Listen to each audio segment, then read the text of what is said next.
Assalamualaikum warahmatullahi wabarakatuh. Di pertemuan ketiga kali ini, saya akan membahas tentang organisasi pendidikan dan kepemimpinan pendidikan. Baik, langsung saja ke pembahasan materinya, yaitu yang pertama definisi organisasi pendidikan. Organisasi didefinisikan secara beragam oleh para ahli. Variasi definisi ini didasarkan pada sudut pandang dan waktu ahli ketika mendefinisikan. Perkembangan kajian organisasi dari organisasi sederhana mengarah pada pola organisasi yang kompleks, yang dicirikan oleh konektivitas organisasi yang tidak terbatas antara unit-unit organisasi dengan lingkungannya.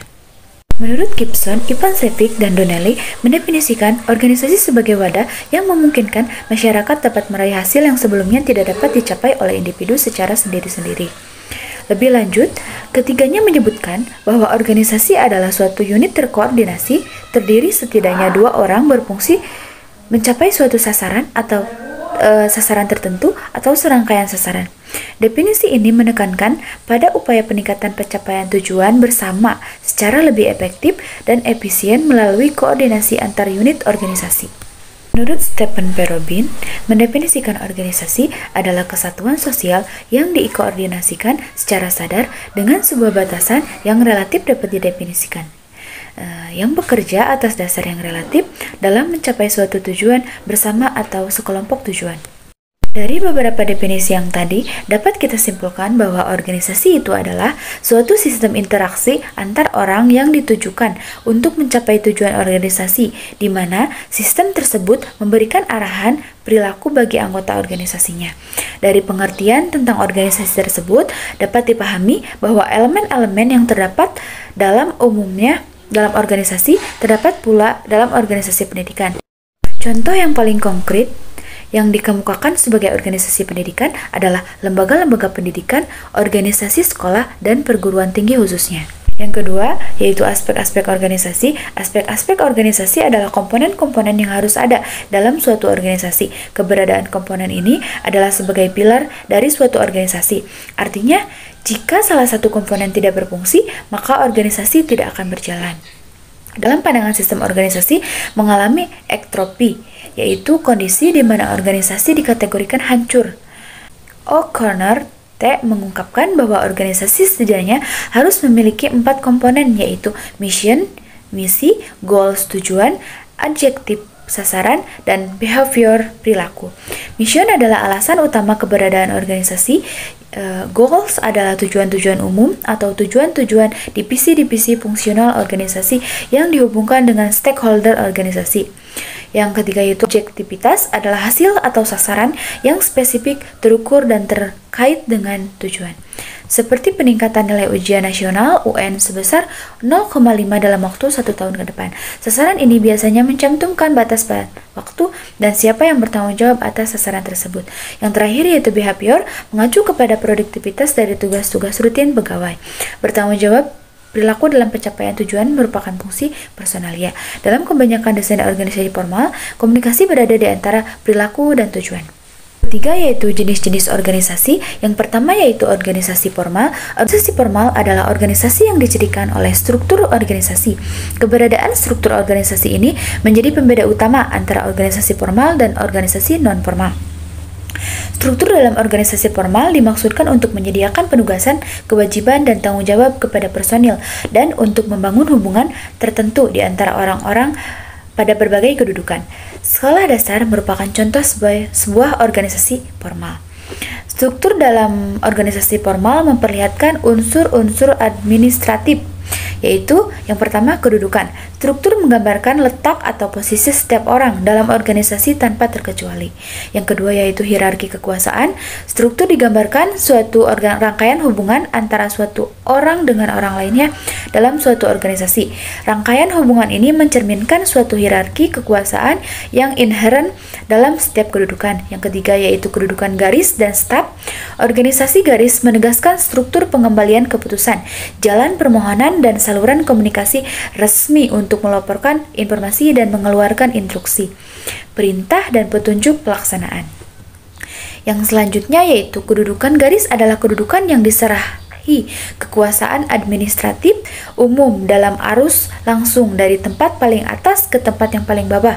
Kedudukan staf mewakili keahlian-keahlian khusus yang diperlukan bagi berfungsinya kedudukan garis tertentu dengan pasti. Kedua yaitu organisasi informal. Keberadaan organisasi informal ini dapat dilihat dari 3 karakteristik, yaitu norma, perilaku, tekanan untuk menyesuaikan diri, dan kepemimpinan informal. Norma perilaku adalah standar perilaku yang diharapkan menjadi perilaku bersama yang ditetapkan oleh kelompok. Yang dimaksud kelompok di sini yaitu orang-orang dalam organisasi dalam sebuah kesepakatan sosial, sehingga sanksinya pun sanksi sosial. Tekanan untuk menyesuaikan diri akan muncul apabila seseorang akan bergabung dengan suatu kelompok informal. Menggabungkan diri dengan suatu kelompok tidak sekedar bergabung secara fisik dalam suatu organisasi informal tersebut.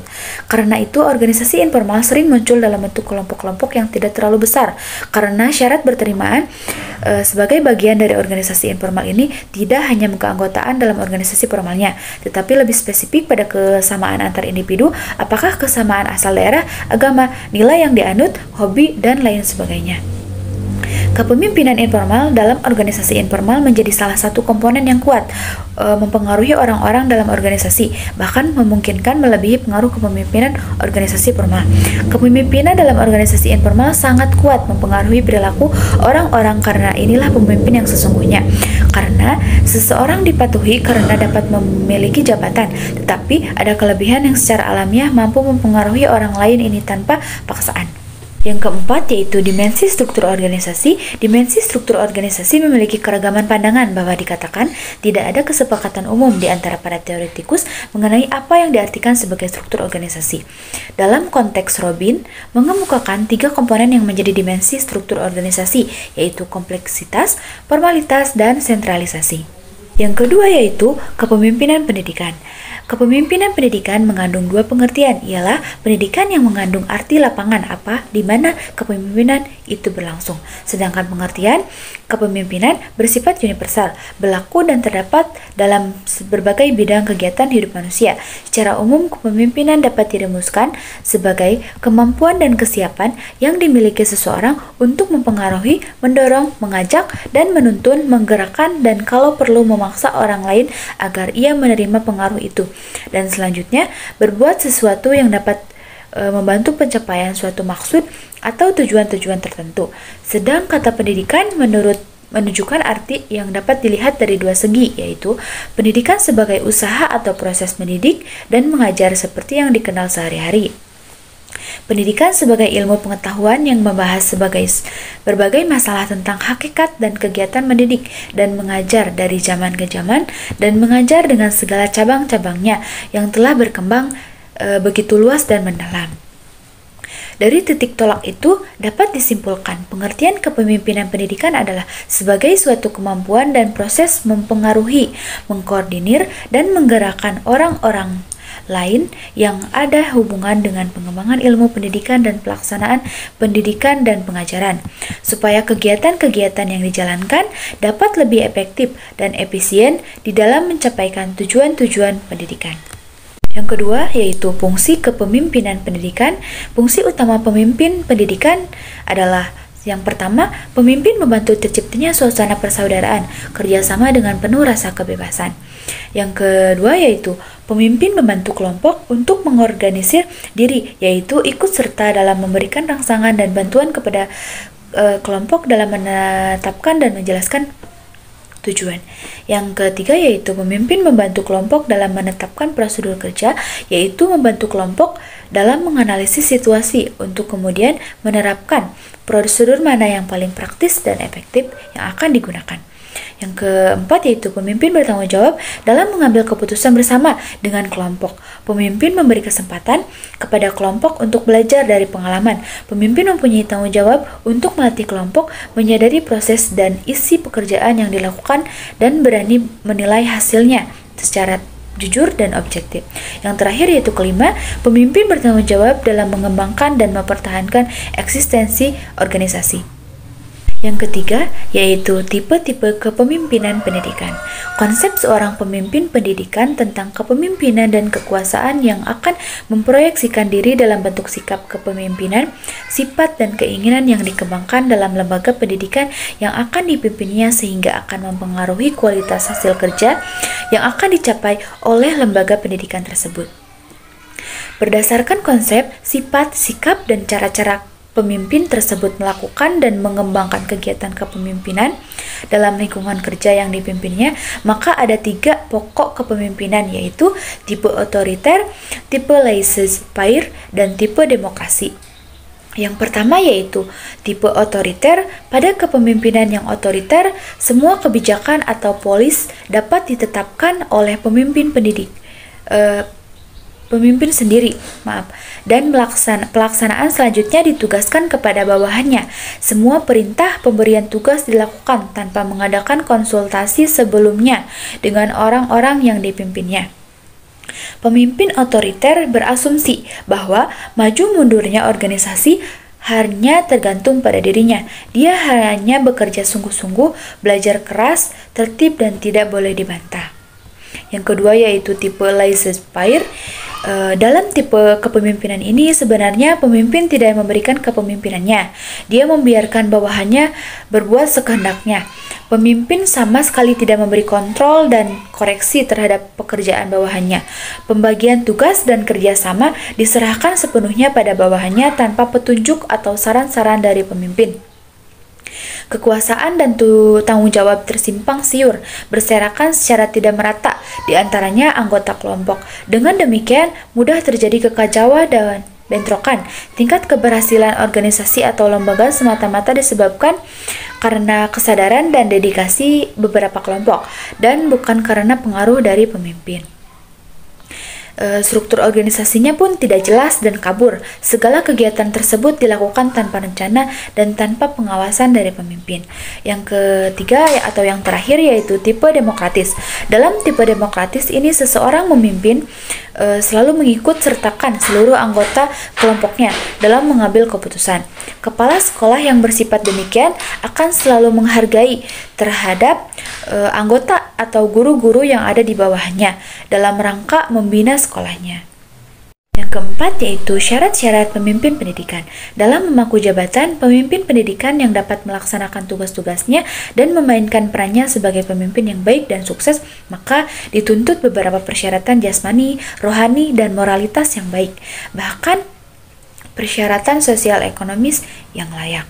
Akan tetapi, pada bagian ini yang akan dikemukakan hanyalah persyaratan-persyaratan kepribadian dari seorang pemimpin yang baik. Persyaratan-persyaratan tersebut adalah: 1. Rendah hati dan sederhana. Yang kedua yaitu bersifat suka menolong. Yang ketiga yaitu sabar dan memiliki kestabilan emosi. Yang keempat yaitu percaya kepada diri sendiri. Yang kelima jujur, adil, dan dapat dipercaya. Yang keenam yaitu keahlian dalam jabatan. Yang kelima yaitu keterampilan yang harus dimiliki oleh seorang pemimpin. Seorang pemimpin harus mempunyai keterampilan. Beberapa keterampilan yang perlu dimiliki oleh seorang pemimpin pendidikan yaitu keterampilan-keterampilan tersebut adalah: 1. Keterampilan dalam memimpin. Pemimpin harus menguasai cara-cara kepemimpinan, memiliki keterampilan memimpin supaya dapat bertindak sebagai seorang pemimpin yang baik.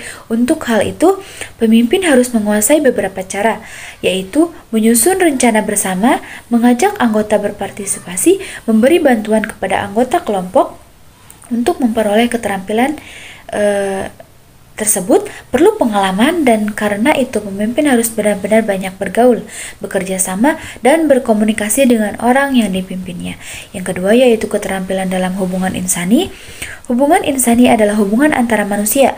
Ada 2 macam hubungan yang bisa kita hadapi dalam kehidupan sehari-hari, yaitu suatu hubungan fungsional atau hubungan formalitas, yaitu hubungan karena tugas resep pekerjaan resmi, dan 2 hubungan pribadi atau hubungan informal atau hubungan personel ialah hubungan yang tidak didasarkan atas tugas resmi dan pekerjaan tetapi lebih berfokus kepada bersifat kekeluargaan. Yang ketiga yaitu keterampilan dalam proses kelompok.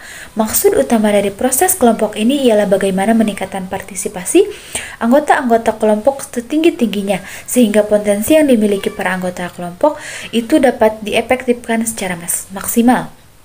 Yang keempat yaitu keterampilan dalam administrasi personil. Administrasi personil mencakup segala usaha untuk menggunakan keahlian, kesanggupan yang dimiliki oleh petugas-petugas secara efektif dan efisien. Kegiatan dalam administrasi personel ialah seleksi, pengangkatan, penempatan, penugasan, orientasi, pengawasan pembimbing, dan pengembangan serta kesejahteraan. Yang terakhir yaitu yang keenam, keterampilan dalam menilai. Penilaian atau evaluasi ialah suatu usaha untuk mengetahui sampai di mana suatu kegiatan sudah dapat dilaksanakan atau sampai di mana suatu tujuan sudah dicapai. Yang dinilai biasanya ialah hasil kerja, cara kerja, dan orang yang mengerjakannya. Yang keenam yaitu model-model kepemimpinan dalam pendidikan. Yang pertama yaitu kepemimpinan visioner, kepemimpinan yang relevan dengan tuntutan school-based management dan didambakan bagi produktivitas pendidikan. Adalah kepemimpinan yang memiliki visi atau visionary leadership, yaitu kepemimpinan yang bekerja pokoknya difokuskan pada rekayasa masa depan yang penuh tantangan. Menjadi agen perubahan atau agent of change yang unggul dan menjadi penentu arah organisasi yang tahu prioritas, menjadi pelatih yang profesional dan dapat membimbing personel lainnya ke arah profesionalisme kerja yang diharapkan. Pemimpin yang bervisi merupakan syarat kepemimpinan di era otonomi, di mana organisasi harus menampilkan kekuatan dan ciri khas budayanya menuju kualitas pendidikan yang diharapkan. Yang kedua yaitu kepemimpinan transformasional.